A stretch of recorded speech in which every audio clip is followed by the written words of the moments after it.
తెలంగాణను అప్పుల కుప్పగా మార్చినందుకు కేసీఆర్ అసెంబ్లీకి వచ్చి క్షమాపణ చెప్పాలని కాంగ్రెస్ ఎంపీ చామల కిరణ్ కుమార్ రెడ్డి డిమాండ్ చేశారు. రాష్ట్రం కోసం తాము నిధులు అడుగుతుంటే కేంద్ర మంత్రి కిషన్ రెడ్డి వెటకారం చేస్తున్నారని మండిపడ్డారు. కేసీఆర్ గారు నిన్న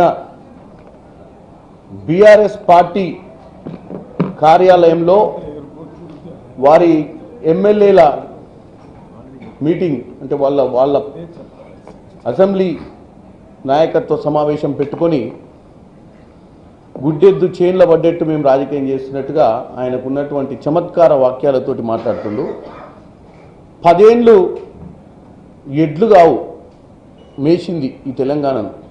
అంతకంటే దారుణమైన విషయం ఏంటంటే వాళ్ళు తెలంగాణలో పచ్చగా ఉన్న పొలాలల్లా మేసి ఆగం చేసి ఇవాళ మీటింగ్ పెట్టుకొని ఇన్ని రోజుల నుంచి బాధ్యత గల ఒక ముఖ్యమంత్రిగా ఉండి ఈరోజు అపోజిషన్ లీడర్గా ఉండి కూడా అసెంబ్లీకి రాని వ్యక్తి ఇవాళ వచ్చి మీటింగ్ పెట్టుకొని మాకు దిశానిర్దేశం చేసే ప్రయత్నం చేస్తుండ్రు. గుడ్డెద్దు చేన్ల పడ్డట్టు కాదు, మీరు కన్ను తెరిచి చేన్లు మేసి తెలంగాణకు 7 లక్షల కోట్లు అప్పు చేసిపోయారని నేను తెలంగాణ ప్రజలకు చెప్తున్నా. ఇవాళ మీరు సమావేశాలు పెట్టుకోండి. ఫస్ట్ మీరు అసెంబ్లీలకు వచ్చి ఈ రాష్ట్ర దౌర్భాగ్య పరిస్థితిని మీరు తీసుకొచ్చినందుకు మీరు క్షమాపణ చెప్పాలి తెలంగాణ ప్రజలకు. కిషన్ రెడ్డి గారు అంటారు ఇదే నవ్వు వస్తుందంట ఆయనకు మమ్మల్ని చూస్తే. ఏది 1,50,000 కోట్లు మేము లెటర్ రాస్తే తెలంగాణకు 1,50,000 కోట్లు కావాలని లెటర్ రాస్తే ఆయనకు నవ్వు వస్తున్నారు. ఎందుకు నవ్వు వస్తుంది కిషన్ రెడ్డి గారు మీకు? తెలంగాణ ప్రజల కోసం 1,50,000 కోట్లు అడుగుతున్నాం, మా కోసం అడుగుతలేదు.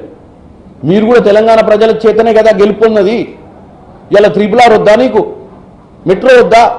10 ఏళ్ల నుంచి మీరు ప్రభుత్వం నుండి 1 ఇంచు మెట్రో జాగా కదిలేదు. కాంగ్రెస్ ప్రభుత్వంలోనే హైదరాబాద్లో మెట్రో వచ్చింది. మెట్రోను భూస్థాపితం చేసే ప్రయత్నం 10 ఏళ్ల నుంచి మీరు చేసిరు.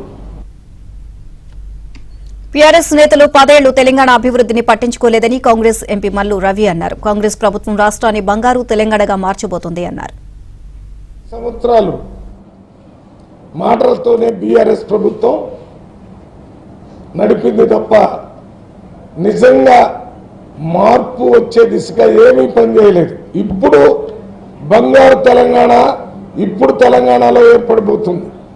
తెలంగాణ వచ్చింది ఉద్యోగాలు ప్రభుత్వం ద్వారా ఇవ్వాలా లేక సెల్ఫ్ ఎంప్లాయ్మెంటా, ఇవన్నీ కూడా ఈ ప్రభుత్వం ఆలోచించి ఏర్పాటు చేస్తుంది.